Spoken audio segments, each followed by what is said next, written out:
Isabel II era fruto de un matrimonio entre parientes, compuesto por Fernando VII y su cuarta esposa, María Cristina de Borbón y dos Sicilias, princesa hija del rey de Nápoles, Francisco I, y de la infanta doña María Isabel de Nápoles, hermana de Fernando VII.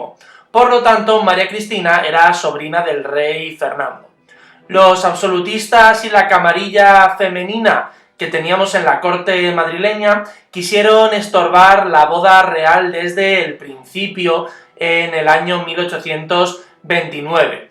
Isabel II nació a posteriori el día 10 de octubre de 1830, y su persona y su destino como reina fueron cuestionados desde el primer momento. Pues por ejemplo, como dice Carlos Cambronero, el historiador decimonónico, en su biografía sobre Isabel II íntima, en 1908, él dice que consideraron que era un heredero, aunque hembra, cuando se supo que Fernando VII había tenido por fin descendencia. Es también Carlos Cambronero el primero que analiza de una manera detenida la oposición a María Cristina por parte de algunas cortesanas absolutistas en la corte. Nada más morir su padre, el último gran absolutista de la monarquía hispana, el tío de Isabel, recordemos, don Carlos María Isidro de Borbón, se niega a reconocerla como reina e invoca sus propios derechos al trono, apoyado por sus partidarios, fundamentalmente aquella agrupación de lo que denominábamos los apostólicos y luego llamaremos también carlistas. Isabel fue jurada princesa de Asturias y heredera en los pocos meses después de nacer. Será proclamada reina después de la muerte de su padre el día 24 de octubre de 1833. Durante su minoría de edad desempeñan la regencia, como ya hemos citado, su madre María Cristina hasta 1840, y luego también hemos visto cómo el general Espartero, a partir de la victoria en la Primera Guerra Carlista, a partir de 1840 y hasta 1843, manejará una regencia ministerial, también denominada por algunos una dictadura, que utiliza los resortes de la monarquía constitucional para empoderar al propio Baldomero Espartero. En la primera regencia, María Cristina buscó alianzas con los liberales moderados, pues era incapaz de sostenerse por sí sola, especialmente con la oposición férrea que hacían a nivel bélico en ese momento los carlistas, por lo que es otra de las contradicciones que tiene la guerra en su infancia. Crece en una corte de tipo absolutista, con una cultura aún anclada en los modelos fernandinos, pero esta corte está dirigida a nivel político por liberales, quienes acaban imponiendo un régimen que recorta sustancialmente los poderes absolutistas de la corona, en un proceso que va a incluir revueltas, violencia e incluso epidemias de cólera, sobre todo a mediados de la década de 1830. Además, había otro gran secreto que ya hemos comentado dentro de puertas para adentro en la corte, y es que la madre, María Cristina, no guardaba el luto a nivel cultural como ellos creían que había hacerlo, y lo más importante, no cumplía con la ley que ella misma se había comprometido. No guardaba el luto a Fernando VII, y a los pocos meses después de morir el rey, contrae un matrimonio morganático con Agustín Fernando Muñoz, un guardia de corps.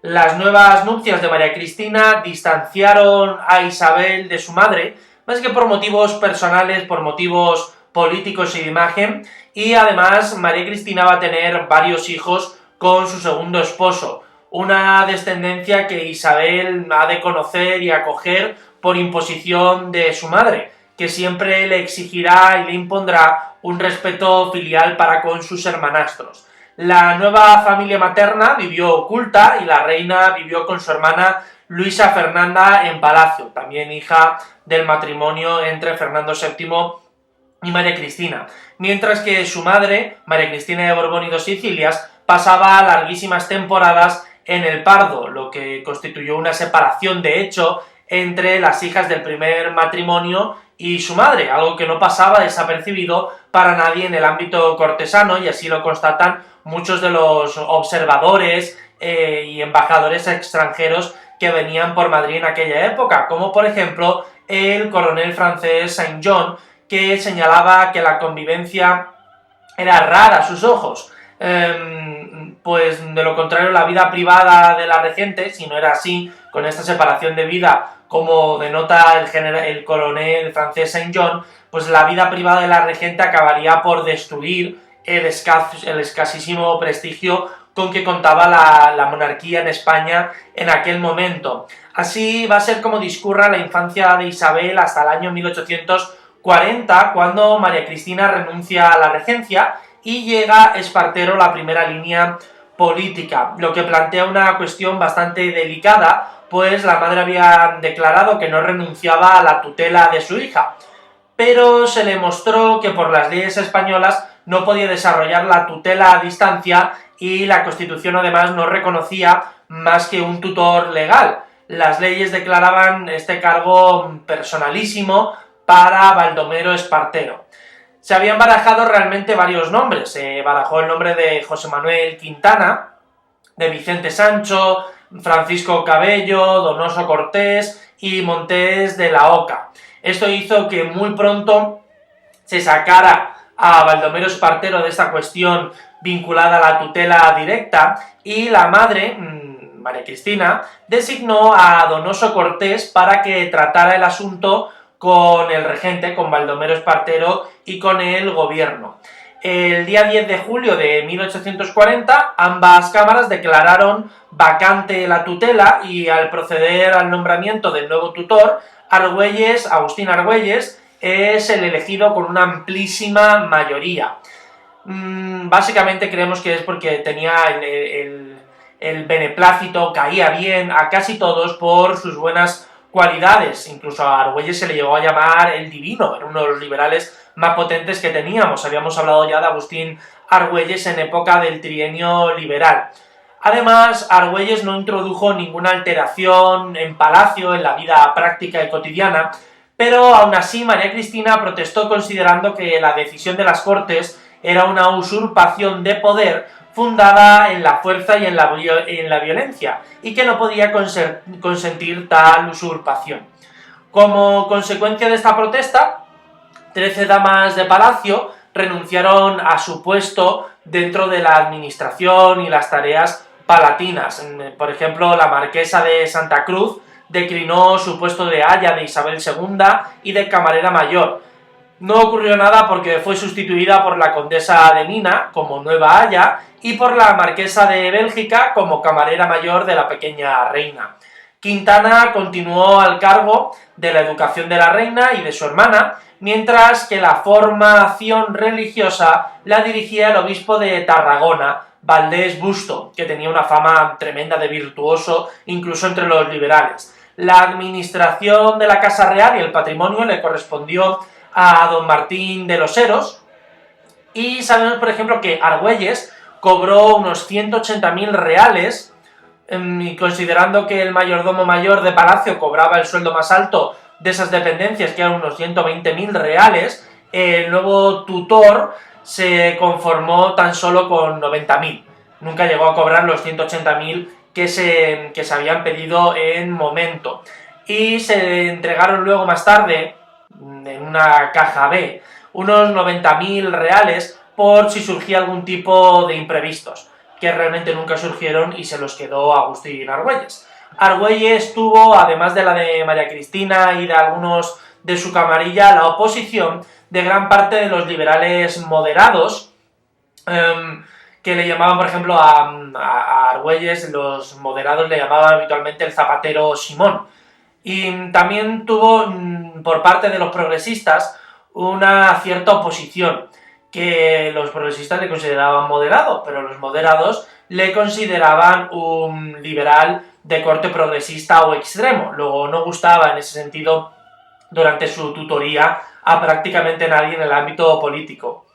Finalmente, Agustín Argüelles es retirado del puesto, se le exonera de su tutoría en 1841, 1943 tras la caída de Espartero. Es en ese momento cuando Argüelles abandona la política. Dimitieron también la condesa de la Mina y Martín de los Heros en aquel momento.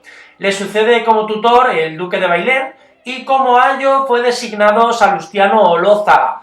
Si recordáis de Salustiano Olózaga habíamos hablado ya en época de los liberales, había sido uno de los personajes que en tiempos de Fernando VII había ayudado a que huyeran muchísimos liberales de los límites del gobierno de Fernando VII y se pudieran exiliar tanto en Portugal como en Inglaterra. En estos años de Salustiano Olózaga y del duque de Bailén, la reina niña sigue viviendo en un mundo de contradicciones, ya que mientras la condesa se esforzaba en inculcarle una educación de acuerdo con los principios progresistas de que la reina era ella, pero realmente no gobernaba, María Cristina de Borbón, desde París, conspiraba contra el regente Baldomero Espartero y financiaba a los militares descontentos con el progresismo liberal que se estaba dando en aquel momento, haciéndole llegar a su hija por todos los medios mensajes muy claros de que la gente que la rodeaba era su enemiga, pese a la amabilidad y el respeto aparente que le mostraban, porque eran realmente, según la reina madre, según la antigua regente, eran revolucionarios y los revolucionarios eran el azote de las monarquías de manera tradicional. Es más, el afecto que llegó a tomarle la niña a la condesa de la Mina, por ejemplo, fue interpretado por María Cristina como una traición a su propia madre, una traición a la reina, y así se lo hizo saber en unas cartas a su hija. Para colmo, en una noche oscura y desapacible de octubre de 1841, tuvo lugar la primera tentativa antiespartista que tuvo lugar en Madrid cuando un grupo de militares con Diego de León al frente se sublevó ante Baldomero Espartero. Quiso apoderarse de la joven reina y trasladarla a París junto a su madre, en lo que iba a ser el comienzo de una nueva revolución. La vida de la niña, de Isabel II, corrió incluso peligro, pues hubo disparos y muertos en la escalera del Palacio Real. La intentona fracasó y por el que los principales implicados fueron fusilados. Fue un episodio difícil de explicarle a la pequeña Isabel II y resultó también difícil para María Cristina ganarse la confianza de su propia hija después de aquel altercado. Nadie quería una nueva regencia y la solución se fiaba a una anticipada declaración de mayoría de edad de Isabel. Era una niña desconcertada, entrando en la adolescencia, la habían convertido en una caprichosa y el mismo día que cumplió 13 años fue declarada mayor de edad. Fue un trámite adelantado en el tiempo por decisión de Joaquín María López y con el apoyo tanto de Narváez como de Prim. El 10 de noviembre de 1843, Isabel es proclamada reina por las dos cámaras y jura la Constitución española.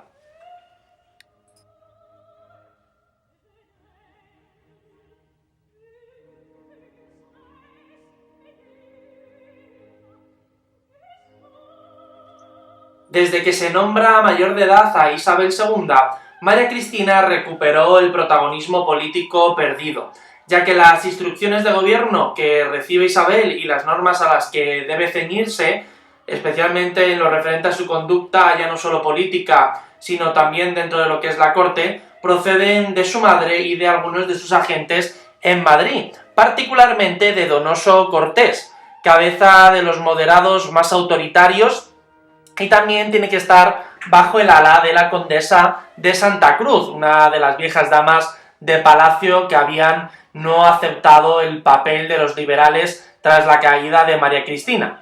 El comienzo de su mayoría de edad y sus primeras actuaciones como reina van a desarrollarse en el marco de un conflicto político que involucra a la propia reina. Su primer gobierno estuvo presidido por Salustiano Olózaga, un progresista, que proponía a Joaquín María López para presidir el Congreso, pero los manejos de González Bravo consiguieron que los moderados y la Joven España, una agrupación política, eligieran a Pedro José Pidal, también un moderado. Para evitarlo y temiendo que fuera el inicio de una ofensiva para prescindir de los progresistas, Olózaga quiso disolver las Cortes y, sin mediar otra cosa que una conversación con sus compañeros de gabinete, le presentó el día 28 de noviembre el decreto a Isabel en la Cámara Regia.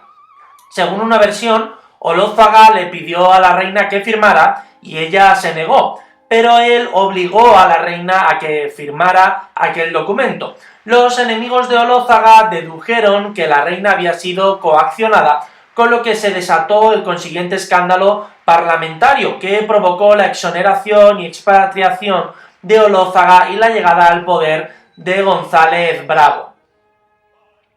Otra versión defiende que el hecho discurrió de otra manera diferente.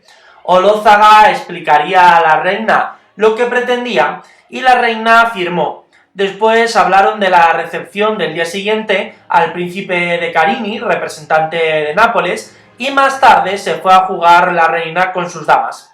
Pidal fue quien urdió todos los actos para neutralizar la disolución, acudiendo a la Cámara Regia a fin de conseguir la exoneración de Olózaga y la anulación de la disolución. En otra reunión posterior, la reina encargó a Pidal la formación de un nuevo gobierno, pero eso sería tarea realmente de González Bravo. Al margen de su desarrollo, la crisis, que se salda con la caída de algunos progresistas y la entrada en el poder de los moderados, supone el final de la imagen de una reina plenamente inocente e infantil.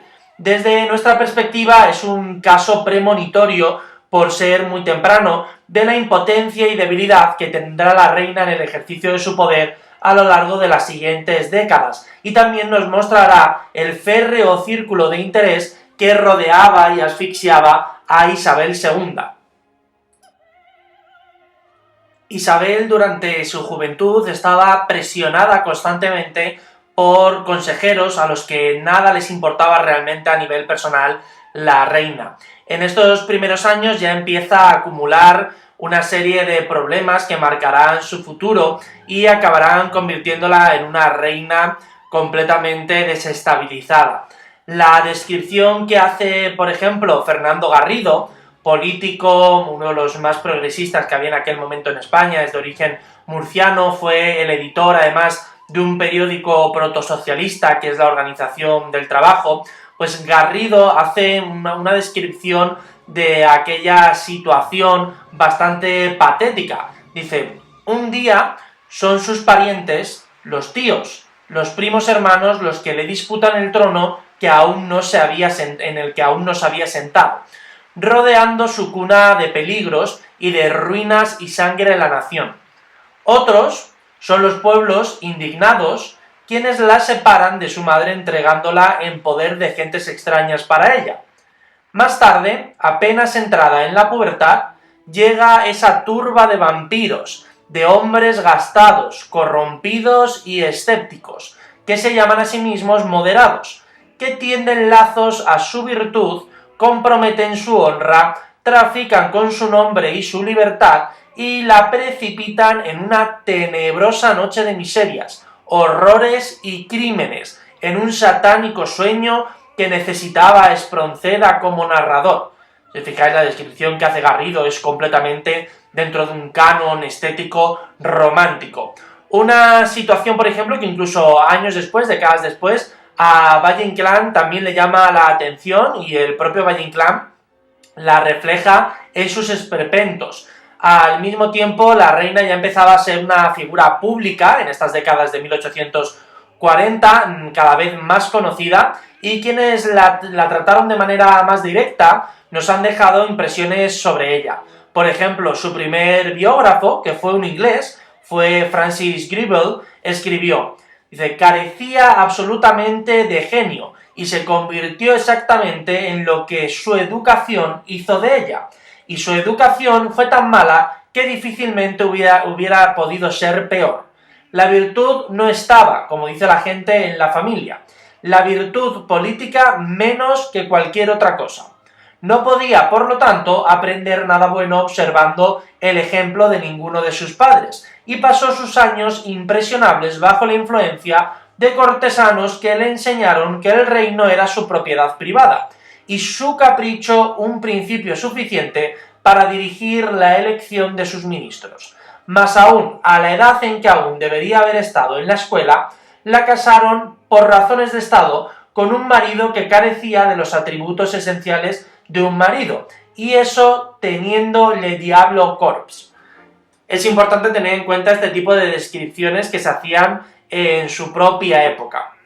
Ahora, superada la prueba que constituye la crisis de su primer gobierno, va a pasar a un plano prioritario la cuestión de su matrimonio. Desde 1842, Luis Felipe de Orleans trabajaba en la preparación de la boda de Isabel II. Enviaba constantemente emisarios a Viena y a Londres a fin de que el elegido como esposo fuera uno de sus hijos o bien un Borbón que fuera de su agrado. Pero las cortes, tanto vienesa como londinense, alegaron que en el primer caso la boda alteraría el equilibrio si se casaba con un hijo de Luis Felipe de Borbón, un descendiente de franceses, mientras en España se buscaba una solución con Portugal. Y a medida que los tratos se iban conociendo, se abrieron nuevas opciones entre el público, barajándose los hijos del infante Don Francisco y de Luisa Carlota, de los que hemos hablado ya largo y tendido en varias ocasiones, desde el 2 de mayo con el infante Don Francisco, hasta luego más tarde Luisa Carlota y su papel de interacción con el ministro Calomarde para la derogación de la ley sálica. Pues bien, uno de los que se baraja es hijo de Francisco, del infante Francisco y de Luisa Carlota, haciendo que este proyecto fuera el más debatido por el filoprogenismo del infante y por las desavenencias entre Luisa Carlota y María Cristina. Cuando don Francisco regresa a España y se establece en Zaragoza, se crea un partido, el partido que denominaron en el ámbito político y sucesorio el Partido Franciscano o los Pacos, que defendían el enlace de uno de sus hijos con la reina. Al regreso de los hijos del infante Francisco y de Luisa Carlota, don Francisco pasó a servir como capitán supernumerario en el regimiento de húsares y don Enrique ingresó en la marina. La oposición de María Cristina alentó a los Pacos a buscar un acuerdo con el regente, con Baldomero Espartero, pero los secos palatinos hicieron fracasar un proyecto muy apoyado por los diputados y cesaron en aquel momento las negociaciones. Cuando Isabel tenía 16 años, tras larguísimas negociaciones con potencias extranjeras y sin que se aceptara la candidatura del conde de Montemolín propuesta por Balmes para el matrimonio con Isabel, Isabel se va a casar con un primo hermano suyo, con Francisco de Asís y Borbón, duque de Cádiz.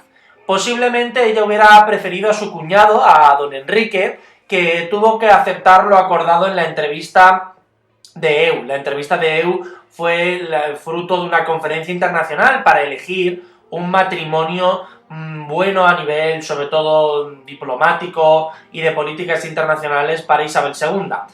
En aquella entrevista de EU se buscaba un acuerdo sobre los llamados matrimonios españoles. Intervinieron en aquel momento Francia e Inglaterra. Pues Luis Felipe de Orleans trataba constantemente de evitar la ruptura con Inglaterra. Si lograba que uno de sus hijos se casara con Isabel y se reeditaba el pacto de familia, conseguiría que la reina Victoria de Inglaterra y Aberdeen compartieran su punto de vista.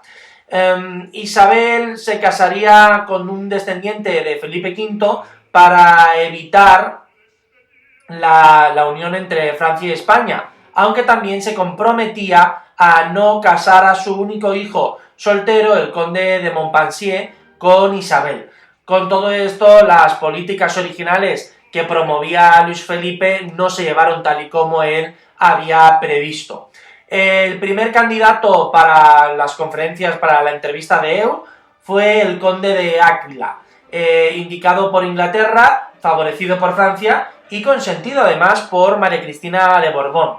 Luego, más tarde, fue el conde de Trapani, el siguiente propuesto, era hermano del rey de Nápoles y podía unir a las dos ramas de Borbones, a los hispanos y a los napolitanos. Se presentó también el príncipe francés y hasta un príncipe alemán.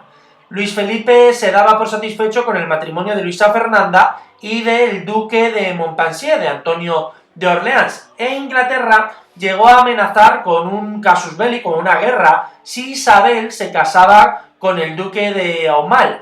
La visita de Victoria, de la reina Victoria de Inglaterra a Luis Felipe en EU, propició finalmente el acuerdo. Algunos ministros y prohombres españoles consideraban que el candidato ideal había debido ser don Enrique, quien dio a conocer el 31 de diciembre de 1845 un poco meditado manifiesto que complicó su candidatura, provocó su salida de la corte hacia el Ferrol e incluso acabó completamente desterrado en Bourges. El matrimonio de la reina pues fue algo que se hizo por conveniencia, que convierte a Isabel en una esposa infiel, algo presumible desde el primer momento de la entrevista de EU y el poco plácito que puso la reina para aquel matrimonio. El partido moderado vio bien la elección del esposo, pues era el candidato más débil y por tanto ellos entendían que el más manipulable, pero sus condiciones físicas resultaban evidentes y nada adecuadas además para una fogosa adolescente como era Isabel II en aquel momento. La misma María Cristina escribía al marqués de Miraflores y le decía, dice, en fin, usted no lo ha visto, usted lo ha oído. Sus caderas, sus andares, su vocecita, ¿no es un poco intranquilizador, un poco extraño? Si es como se refería María Cristina en aquella carta que os citaba hace un momento al marqués de Miraflores. Las anécdotas que corrieron de boca en boca sobre la noche de bodas de la regia pareja mostraban de una manera sangrante la poca masculinidad que tenía Francisco de Asís, al que Isabel II incluso reprochó que tuviera más encajes que ella, de la misma forma que se escarnecían sus movimientos, sus ademanes y el propio tono de Francisco de Asís, convirtiéndole en un blanco constante de críticas y de procacidades sin cuento, creadas sobre hechos más o menos reales que se iban agravando peyorativamente al correr de boca en boca en las tertulias y mentideros, sobre todo de la corte madrileña. Las consecuencias fueron difundir los desencuentros de un matrimonio que nunca, a ojos de muchos políticos y parte de la alta sociedad, e incluso el pueblo, un matrimonio que nunca debía haberse consentido. El día que cumplía Isabel los 16 años, se celebraron los desposorios de ella, pero también los de su hermana, Luisa Fernanda, con Antonio de Orleans, con el duque de Montpensier. A los pocos meses, la separación del matrimonio real era ya una cosa pública. La reina, además, sabemos que se había enamorado de Serrano, un general progresista, que la empujó a dar el poder a los enemigos de su madre. Pero, aún así, María Cristina y Narváez pusieron fin a aquella aventura amorosa y personal, y desde entonces Narváez se convirtió en el guardián de la monarquía, y también de la propia reina.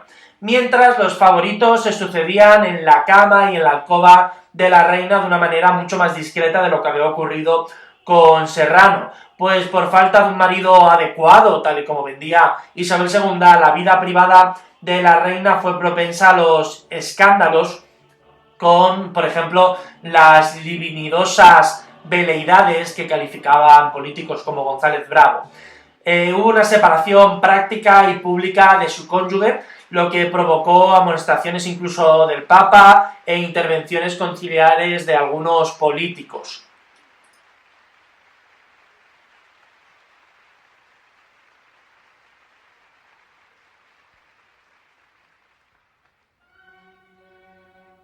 Entre los favoritos y amantes de Isabel II, además del general Serrano, podemos encontrar al cantante de ópera Miral, también al cantante Valdemosa, al maestro compositor Arrieta, a otros cantantes como Obregón, pero también gente del ámbito noble como Miguel Tenorio, marqués de Bedmar, el duque de Baena, el consorte del ducado que era Ruiz de Arana.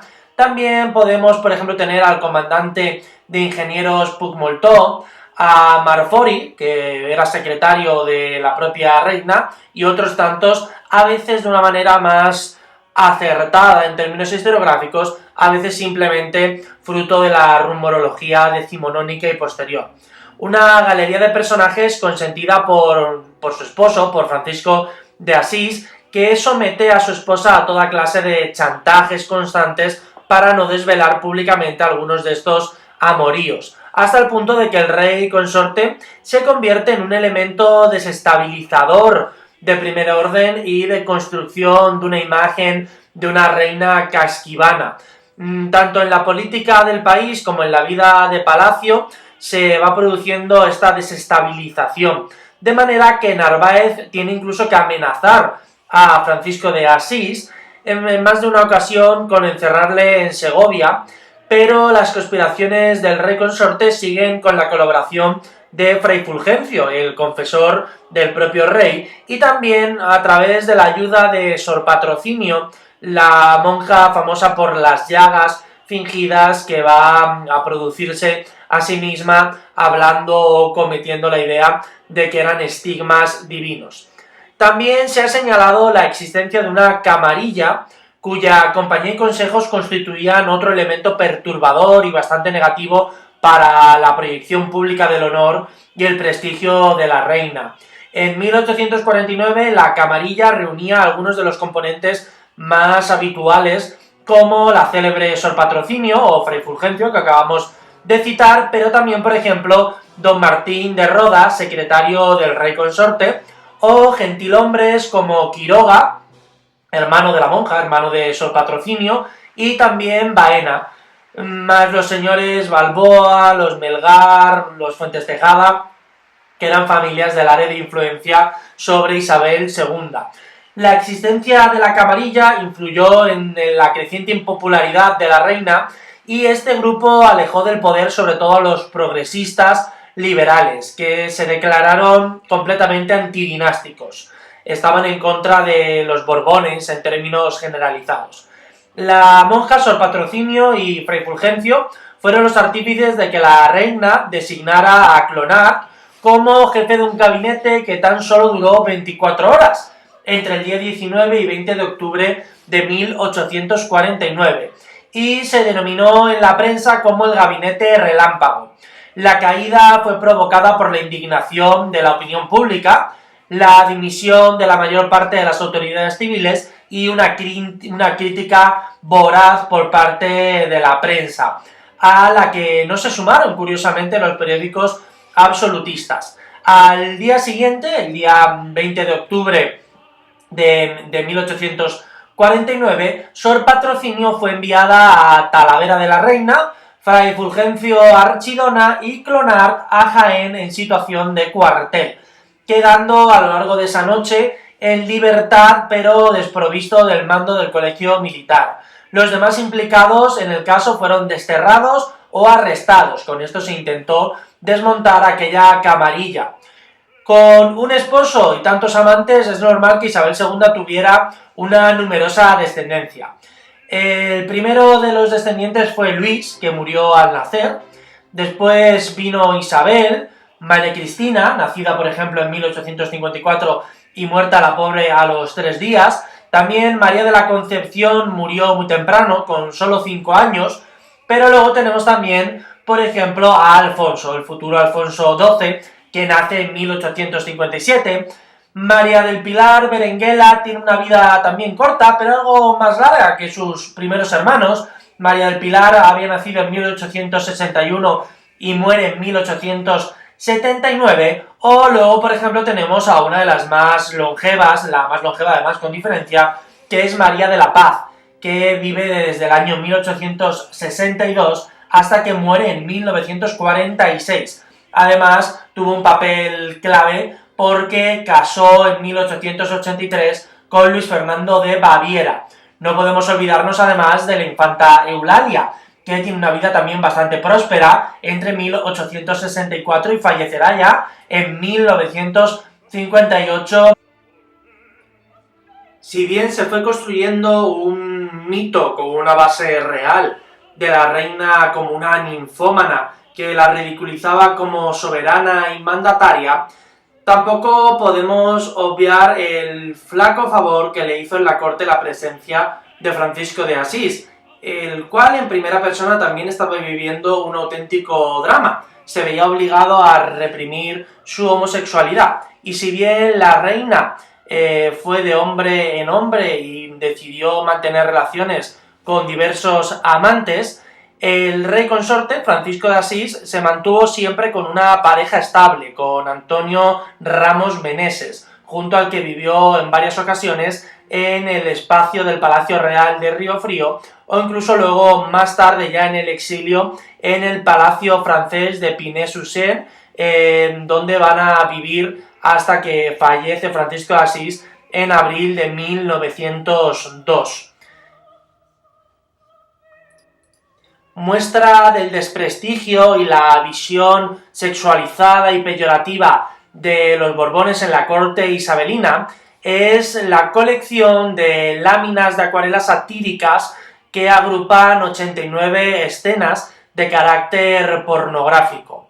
No sabemos a ciencia cierta quiénes son los creadores, pero ya que están firmadas con el seudónimo S.E.M., se atribuyen a los hermanos Becker. Sería una obra conjunta del poeta Gustavo Adolfo Becker y de su hermano el pintor Valeriano Becker. Aún así, algunos historiadores creen realmente que se trata de una obra del pintor republicano radical Francisco Ortego. En las láminas podemos ver a Isabel II practicando zoofilia, al gabinete de gobierno al completo con Fray Fulgencio, Sor Patrocinio, González Bravo, el rey consorte y la reina practicando sexo, y otro tipo de escenas que a través de lo sexual critican la política y las relaciones sociales de la corte de Isabel II.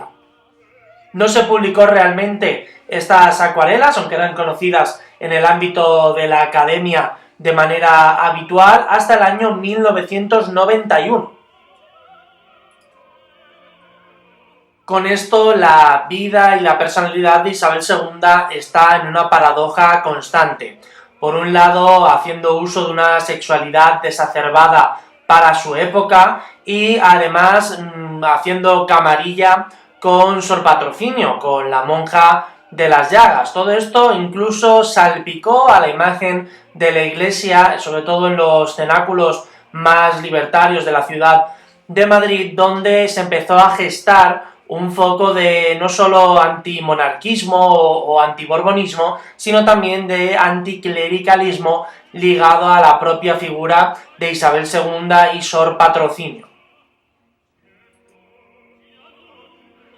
Algunas de las intentonas para reformar el prestigio y la reputación de la reina Isabel II se dieron con la llegada al gobierno de Leopoldo O'Donnell y con toda la aventura de la guerra de África en Marruecos entre 1859 y 1860.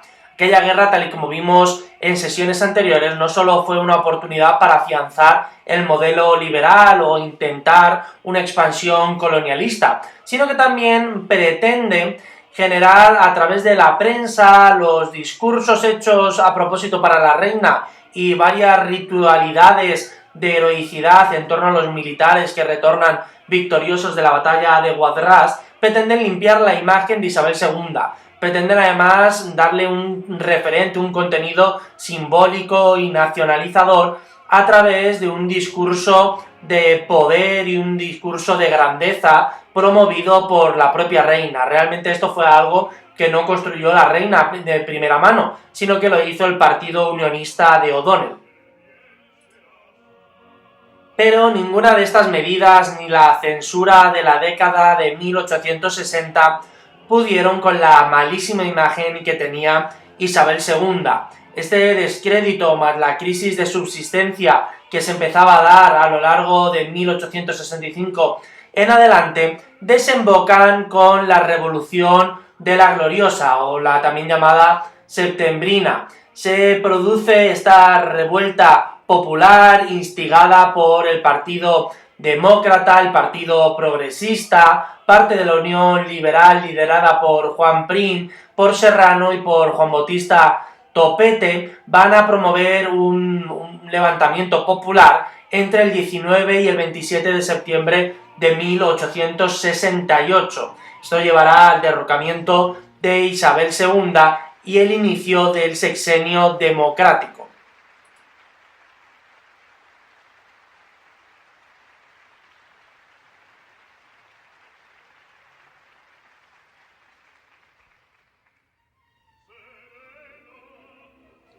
En septiembre de 1868, Isabel II no tuvo siquiera tiempo de retornar en tren hasta Madrid desde San Sebastián y Biarritz, donde estaba veraneando.